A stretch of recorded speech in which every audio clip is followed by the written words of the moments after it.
Welcome everyone to Bonifabcustom. My name's Rob, and today we're going to be building a mini ribbon burner forge. Now, if you've been watching the channel for a while, you know we made a ribbon burner forge, a professional ribbon burner forge. We've built extra big monster forge, and we also build a forge kit that you can put together yourself.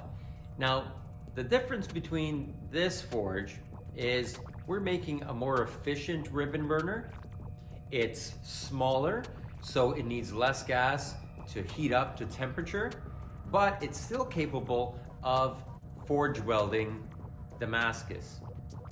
Now, the best part about this design is it's also going to be able to be stacked. So if you're just starting out forging or blacksmithing and you need a small forge to get started, this will do the job. If you want to make Damascus, this will also do Damascus. But if you want to start doing longer and bigger things, you can just add on by putting multiple forges together. Let's get right into the build.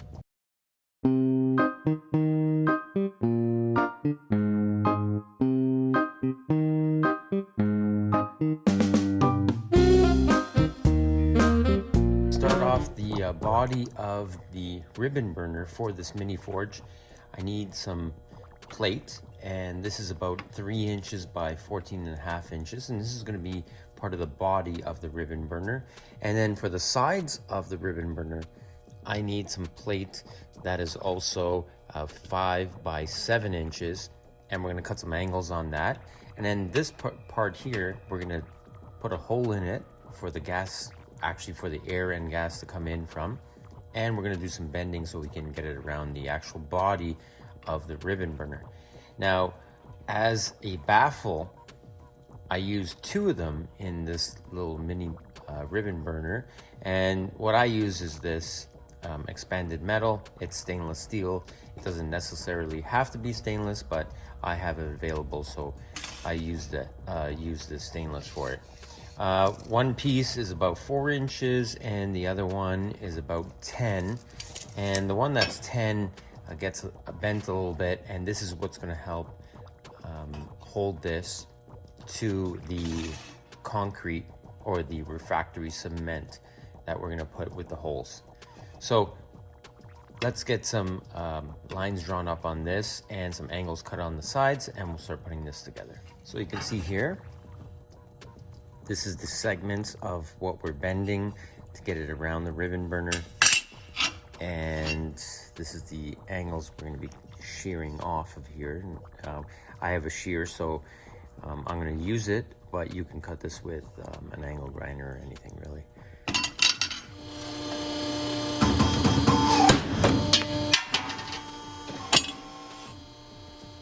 I have my plate here, it has all my parts or my lines that I'm going to be bending it, and you can see this is a piece I sheared for the sides of the ribbon burner, and basically it's going to fit up like this, right? And I'm going to bend and bend to come around. So I'll bend this up and then we'll fit it together.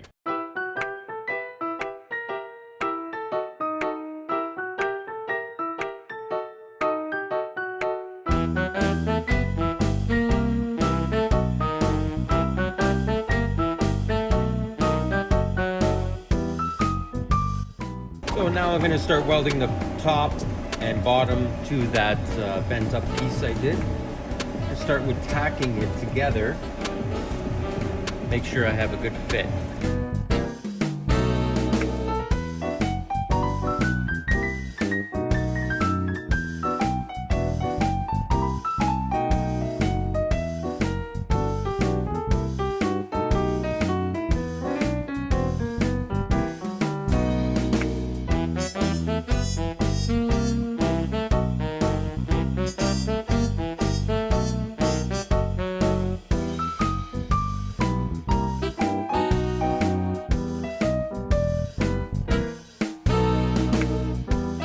Smaller baffle is right at the front, right in front of the hole. Let's see how close it is there. And the second baffle that one that was 10 inches long, put a couple of bends in it so it stays away from the front of the ribbon burner housing, about 1.5 inches, and it's just bent up and it's sticking out about 1/2 inch on either side, because this is going to help have the refractory stuck to this front or this ribbon burner housing. So now I'm ready.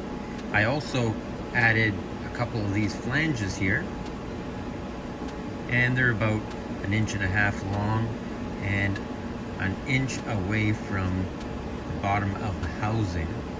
And this is going to help with the casting of the refractory, because this is going to keep it up at a certain point so it doesn't go in too deep with the refractory. Now I can get my mold for the refractory and put my crayons in, and then place the ribbon burner housing inside it. We're going to take a quick look at the mold that I made for the ribbon burner. So for the ribbon burner refractory mold, this I actually printed and I developed myself on my 3D printer. Now it has a slight taper to it, and the reason for that is so I can get it out of this mold easily. Now it has similar holes to my other ribbon burners. There's a little bit less, and it uses the same crayons that fit inside these holes. Now if you saw my other videos, I actually, on that other mold I made, I would have to put some wax down, drill the holes. Now I got rid of all that process. It's really simple. You basically just get the crayons and push them into the hole and they stay, which is great. A lot less work. Now the only thing is the crayons are a little bit too tall, so I have to actually cut them down a little bit so it doesn't hit the baffle inside here as I cast it. You can see now how it's going to fit. It fits inside and stops on those two flanges, so it doesn't go any further inside the refractory. It's just at the right depth. Okay, so now we're ready to put some crayons inside. I have a couple of these molds. One's black, one's white. I do make these in-house. If you want any more information on them, just email me at bonifabcustom@gmail.com and I'll be happy to help. So let's put some refractory and get this casted.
Now that it dried up, I cured it by putting it in the kiln.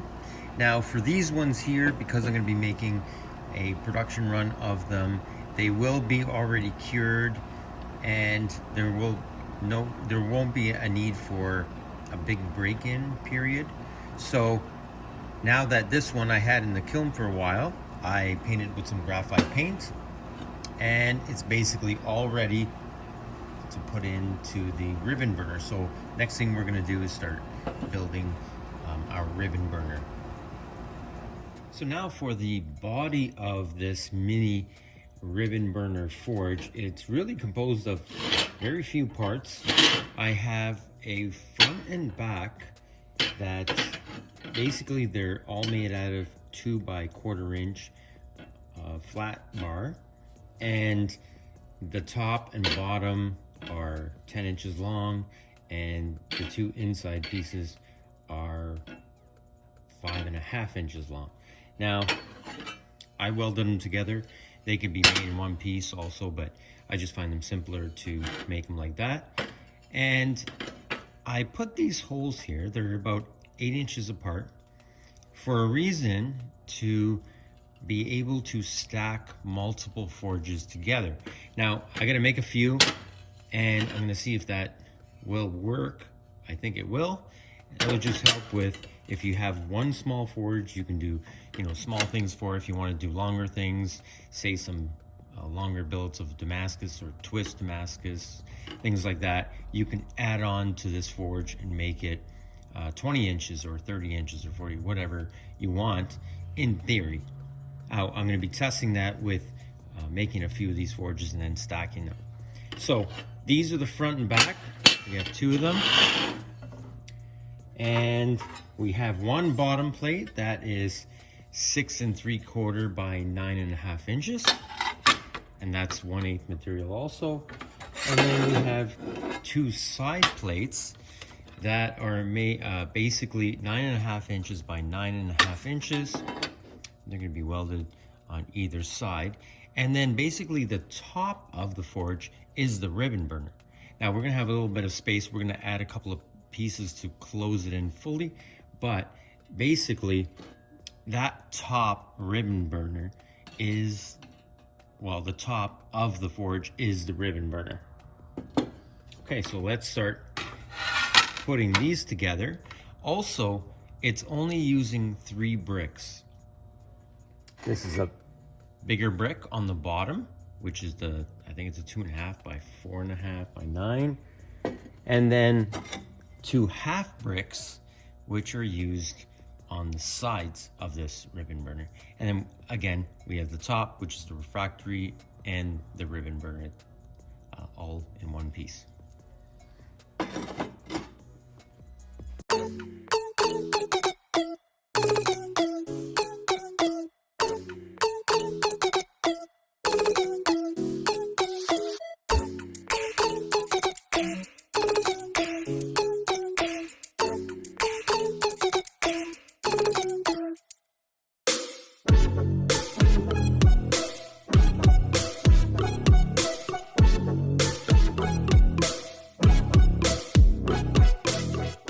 Have it all welded up, and now I'm going to start assembling by putting the bricks in.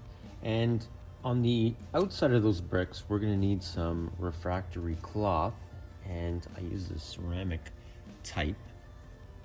This is 1/4 inch thick. Now I'm going to start off with a bottom piece that's going to cover the whole bottom, just like that. And then from that bottom piece, I'm going to put on my first brick, which is the bigger brick. And that's going to fit in right there.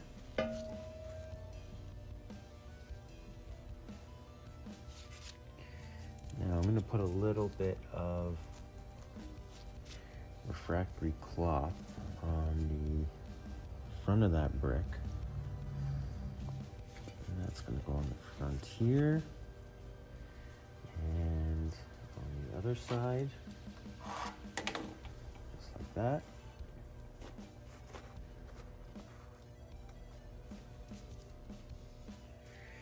And then I have, before I put these half bricks in,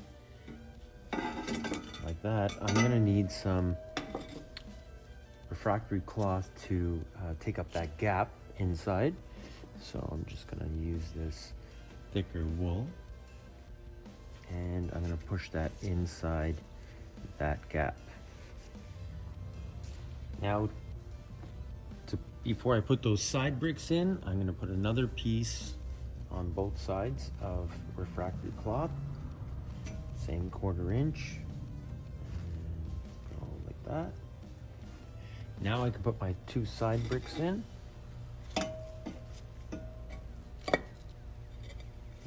there. And the other right there.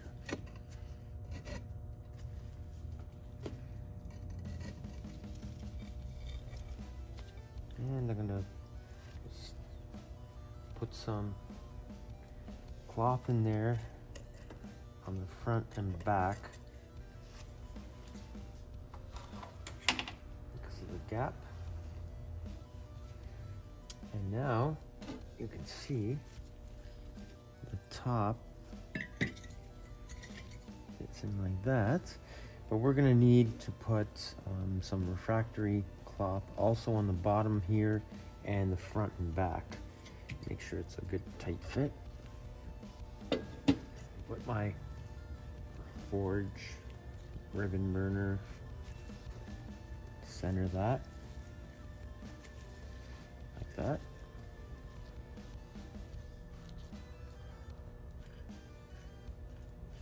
And we're just going to fill up the gap with some more, I said some more refractory cloth.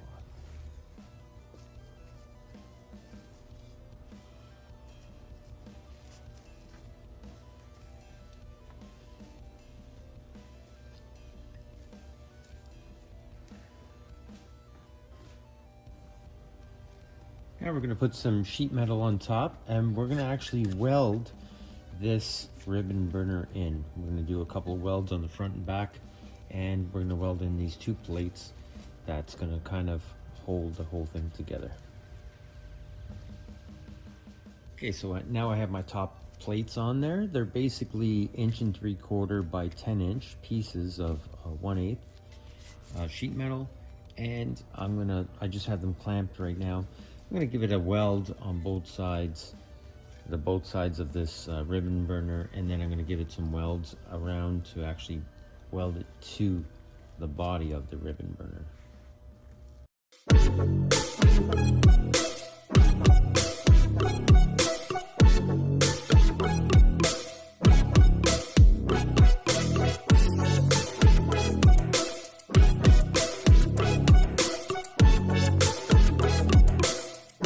Now the forge is completely done. You can see it fit up nicely. Looks good. All insulated. And now I need to make the inlet for the gas and air. And I'm gonna make it out of some stainless. I'm gonna do some pie cuts, and I'm gonna show you exactly how I do it for this mini forge.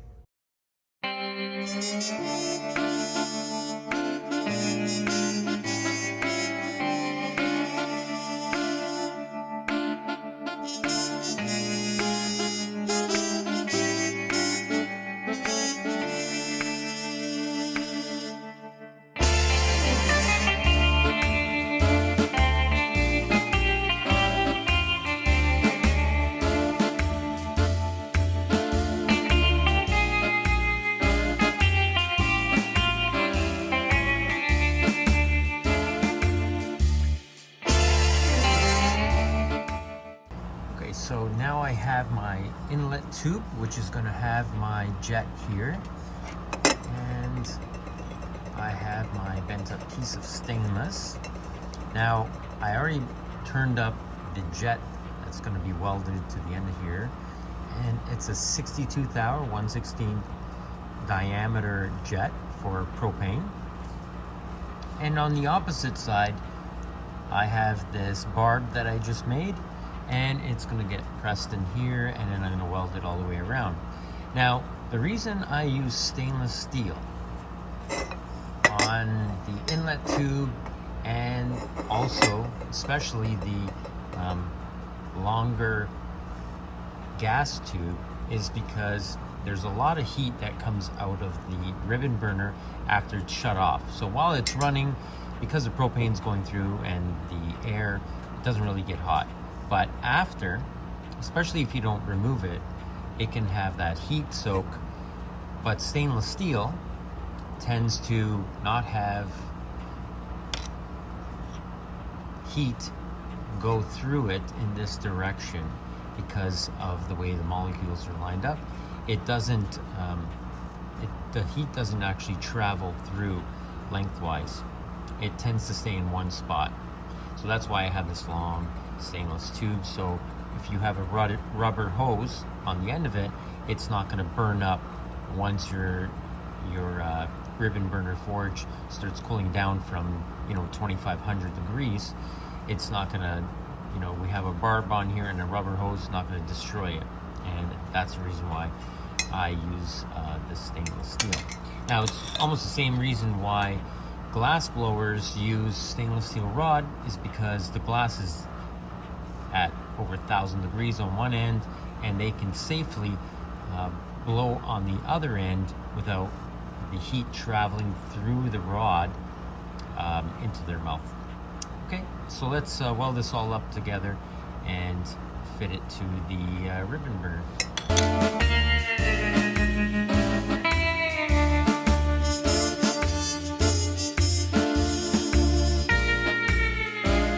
So it's all welded up now, and now we're going to weld this directly onto the ribbon burner.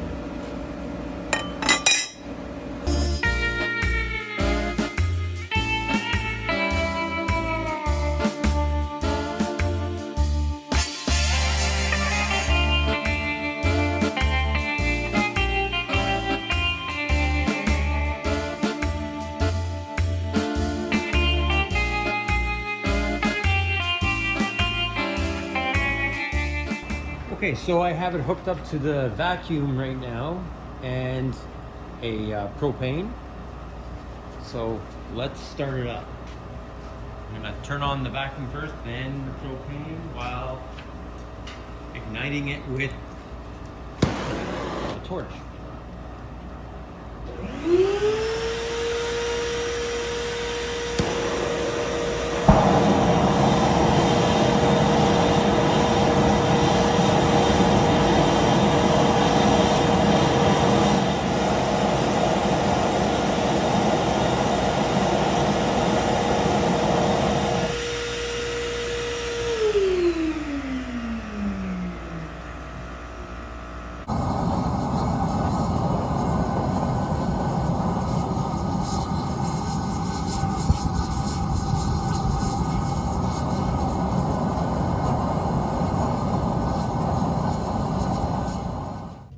Now I showed you a preview of the mini ribbon burner forge forced air, and also available is the mini ribbon burner forge normally aspirated. Now the normally aspirated does not get as hot as the forced air. Because of its size, it does work pretty well, but I'll get into the build on this in another video. But thank you for watching Bonifabcustom. If you're interested in one of these forced air or naturally aspirated ribbon burner forges, the mini version, email me at bonifabcustom@gmail.com and I'll answer all the questions you need. Thanks again. Thanks for all your support, and don't forget to subscribe and push that button for notifications for more videos coming up next week. Thank you.